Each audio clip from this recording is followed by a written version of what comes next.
Sumainyo ang Panginoon. At sumainyo rin. Ang pagpapahayag ng mabuting balita ng Panginoon ayon kay San Marcos. Papuri sa iyo, Panginoon. Noong panahong yun, umahon si Jesus sa kaburulan kasama ang kanyang mga pinili. Humirang siya ng 12 at tinawag niyang mga apostol upang maging kasama niya, nasusuguing mangaral at binigyan ng kapangyarihang magpalayas ng mga demonyo. Ito ang 2 hinirang niya, si Simon na tinagurian niyang Pedro, si Santiago at si Juan na mga anak ni Zebedeo.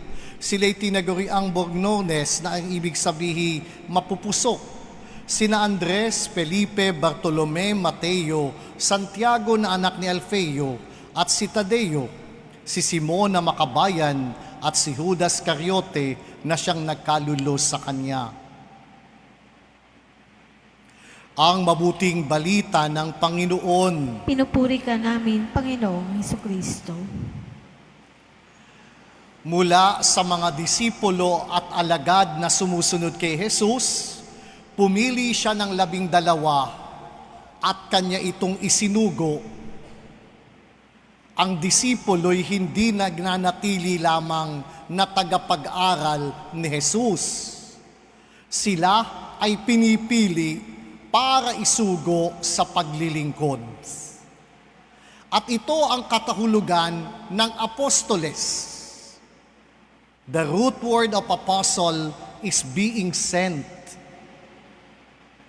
But upon looking the data of who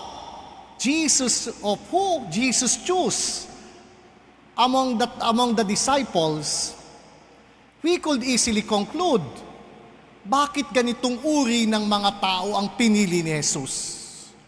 From the standard and norms of the world, they are not qualified. Knowing their track record, parang hindi papasa sila kung tayo man ang pipilit hihirang ng magiging katuwang ni Jesus. Pero ang Diyos ay may ibang karunungan. Batid niya ang kahina at kawalan ng kakayanan ng mga alagad na ito. Pero batid ni Jesus ang kanilang puso at kalooban na mahuhubog at mapapanday kung sila lamang ay bukas para maging sisidlan ng pag-ibig at pagmamahal ni Jesus. Kaya nga ba, ang kanilang pagpapagaling, ang kanilang pangangaral, ang kanilang mga paggawa ng himala at pagpapala, dahilan sa kanilang kakapusan ng kakayanan, kung ito may nangyayari, batid nilang ito'y hindi bunga ng kanilang sarili. They know themselves and they know their own limitations.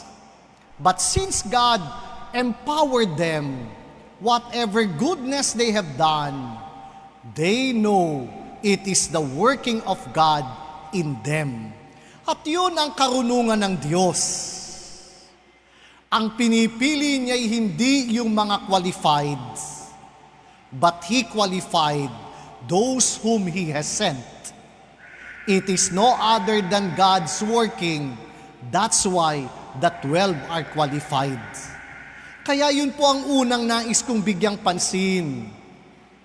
Pinanghihinaan tayo ng loob na makibahagi at makisangkot sa gawain ng Diyos kung titingnan lang natin ang ating kakayanan. Pero kapag tumuon tayo sa kapangyarihan ng Diyos at magiging bukas sa Kanya, tayo maaaring maging kasangkapan ng pagpapahayag ng mabuting balita, ng pagpapalaganap ng salita ng Diyos sa pamagitan ng paglilingkod sa ating kapwa. And that is the meaning and purpose of sickness in our life. Ano po ba ang karunungan ng pagkakaroon ng karamdaman? Ginigising nito ang katotohanan sa atin ng kamatayan. That we are mortal beings. that our life has its own end. Marahil nung kakisigan natin, kabataan at kalakasan, ang kamatay ay hindi natin naiisip. Pero kapag nakakaranas na tayo ng marulubhang mga karamdaman,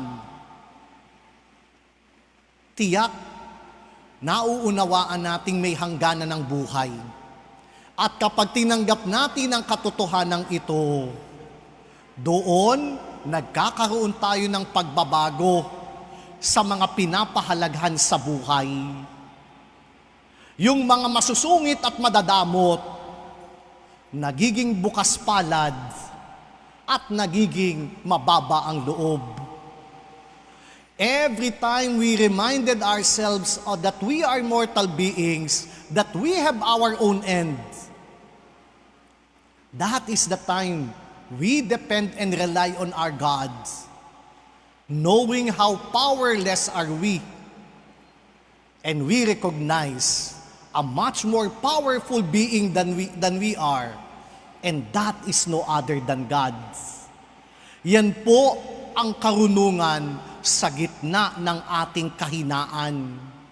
At ito'y makakamit lamang ng mga taong nananalig at nananampalataya sa Diyos. Kaya nga daw po kapag tayo nagkakasakit, dalawang tugon ang maaari nating gawin. Una, magalit sa Diyos, sapagkat ang buhay na ito'y akin. Bakit mo pinanghihina ang katawang ito? Pero may ikalawa, umaamin na ang buhay na ito'y pahiram ng Diyos.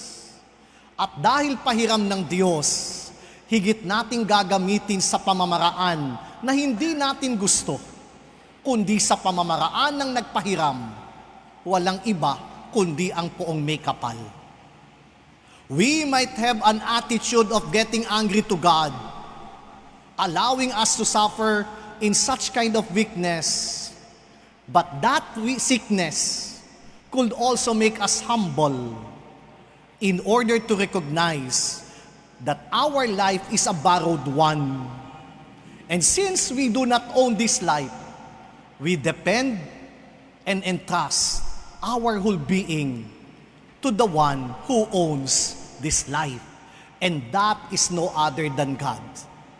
Kaya maganda hong tanungin ang ating sarili, how do we face sickness? How do we face our weaknesses? How do we confront our own limitations? Does it lead us to be angry to God? Or does it make us much more humble to live a borrowed life? David, in the first reading, would like to highlight such kind of insight. Ano ang kwento ng unang pagbasa? Si David hinahunting ni Haring Saul. Bakit? Sapagkat lumaganap ang fake news na si Saul na kanilang hari ay papatayin ni David para maluklok bilang hari. Ito'y fake news na lumaganap. Kaya anong iniisip ni Saul? Patayin si David. Pero na nagkaroon ng pagkakataon sa kuweba na masusukol na niya si Haring Saul, ano ang ginawa ni David? Kumuha ng bahagi ng damit ng hari at tahimik na nagpunta sa kabilang ibayo. At doon, tinawag niya ang Haring Saul at kanyang ipinabatid na kung siya'y masamang tao, may pagkakataon na siyang patayin ng hari sapagkat nakuha niya ang tela ng kanyang damit. Pero hindi niya ito ginawa. Bakit? Kinilala ni David na si Saul ay hinirang ng Diyos at ang hinirang ng Diyos ay hindi niya kayang lapastanganin. Kaya hindi pinatay ni David si Saul na humahunting sa kanya para paslangin. At nang maipabatid niya ito sa hari, ano ang nabatid ng hari? Ang kabutihan ni David. At ano ang sabi ni Saul kay David? Higit kang mabuti sa akin, sapagkat sinuklian mo ng mabuti ang masangmang ginagawa ko sa iyo. David were able to conquer Saul by doing good. And that leads the healing in their relationship. Kung ginantihan ni David ang hari ng kasamaan, marahil magiging magulo ang buhay ng bayang Israel. Sinuklian ni David ang kasamaan sa pamamagitan ng kabutihan, sa pamamagitan ng pagmamahal. At ano ang naganap? Nagkaroon ng paghihilom ang lamat ng kanilang relasyon at ng ugnayan. David becomes the source of healing among their relationship, whom Saul has animosity against him. Paano nagapi ni David ang kasamaan ng Haring Saul? Ito'y walang iba kundi sa paggawa ng kabutihan sa gitna ng kasamaang hangad ng makapangyarihan. Mga kapatid, natitipon tayo sa huling araw ng ating triduo at ang panalangin natin kagalingan.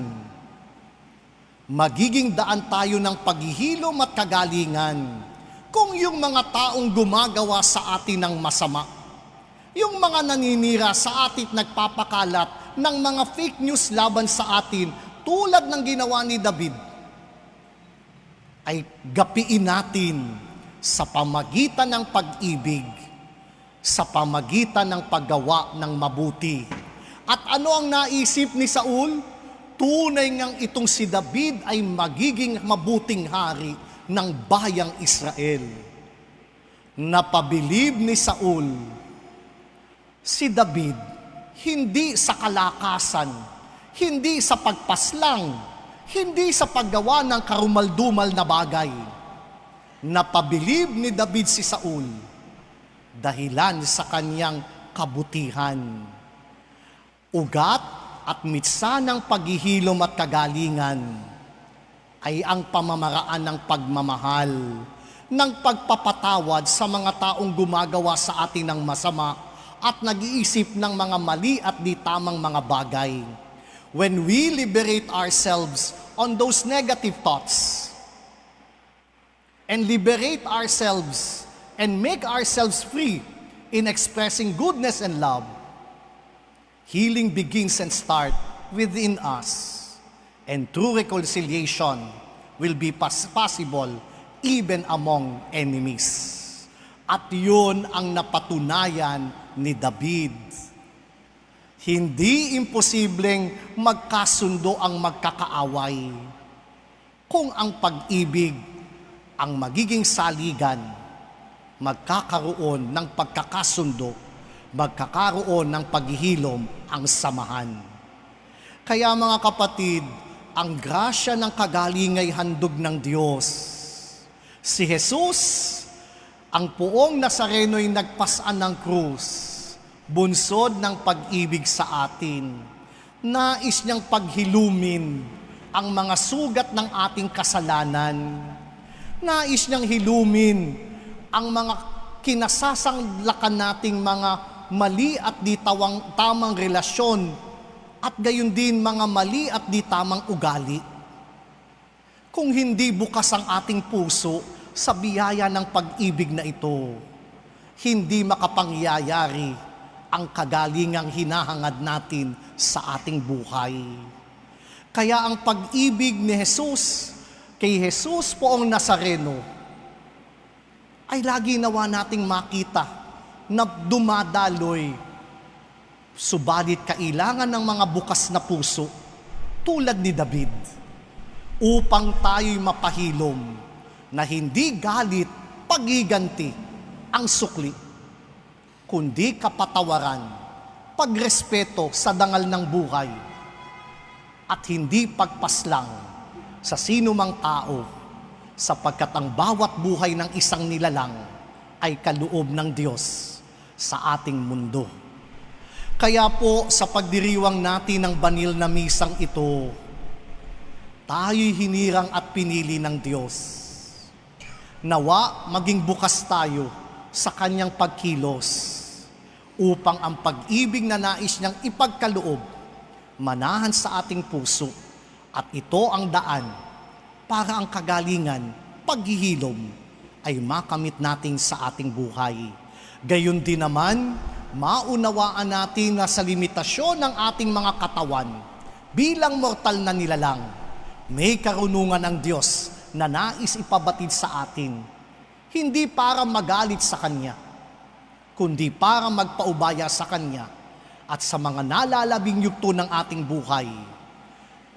Tayo naway maging sisidlan ng pagpapala ng Diyos sa ating kapwa-tao, maging sa ating mga mahal sa buhay. Kapag ganun, hindi nawawaldas at nasasayang na maging ang ating karamdaman ay nagiging bukal ng pagpapala ng Diyos sa ating sarili at sa ating mga mahal sa buhay. Nawa ang paghihilom, kagalingang handog ng Diyos ay makamit natin sa ating buhay. Pagkatapos po ng misa ay magbabahagi ng langis para sa ating lahat. Kanina po ako'y may nakausap na first time niyang mag-volunteer as rescue personnel sa translasyon. At doon siya napatalaga sa pintuan ng Quiapo. Kaya talagang amazed na amazed siya at pinakita niya sa akin yung ilang hibla ng tali. Sabi niya, hindi rin niya mawari kung paano yung maraming mga may sakit ay magpupumilit na makapasok doon sa simbahan. At dahil sila nga ang rescue, hindi lang maunawaan kung ano ang pananampalataya na talagang sa Diyos lang kakapit sa gitna ng mga karamdaman at sakit. Kaya ganun ho ang kapangyarihan ng impact ng pangyayaring yon. Sabi niya sa akin, Father, first time ko, and this will not be the last. Every year, I will come and volunteer myself to be a member of rescue personnel during translasyon. Kaya at ipinakita at pinagyabangan niya sa akin yung ilang hibla nung tali at imahen at pinalaminate pa niya yung imahen ng Jesus Padre Nazareno. Kaya tanging mga deboto lang ang makauunawa sa himala at pagpapala ng Jesus Padre Nazareno. At tayong lahat na narito sa San Roque at sa mahabang panahon nakaluklok ang imahe ng Jesus Padre Nazareno, nais nating papurihan siya at parangalan sapagkat alam natin siya ang bukal ng pagpapalang ating tinatamasa at tinataglay, maging karamdaman ay hindi balakid para ang kanyang pag-ibig at karunungan ay makamit natin sa ating buhay. Kaya sana po ang kapistahan na ipinagdiriwang sa ating parokya, ang lumbra. Again, ang salitang lumbra po'y pagpapanday, paghihilom, at gayon din naman, pagsasalakan tulad ni kay Jesus, na anumang krus ay hindi daan lamang ng sakit, anumang krus sa ating buhay ay daan ng ating kaligtasan, kahit ang mga sakit ng krus ng buhay ay hindi balakid para makamit natin ang makalangit na pagpapala sa sanlibutan. Mamaya po ay ipamamahagi ang langis sa ating lahat sa mahinahon at mapayapang pamamaraan. Sumainyo ang Panginoon Sumainyo rin. at pagpalain kayong lahat ng dakilang Diyos Ama, Anak at Espiritu Santo. Naihandog na natin ang hapag ng Eucharistia. Dumaloy nawa ang pagpapala ng kagalingan sa bawat isa. Salamat sa Diyos.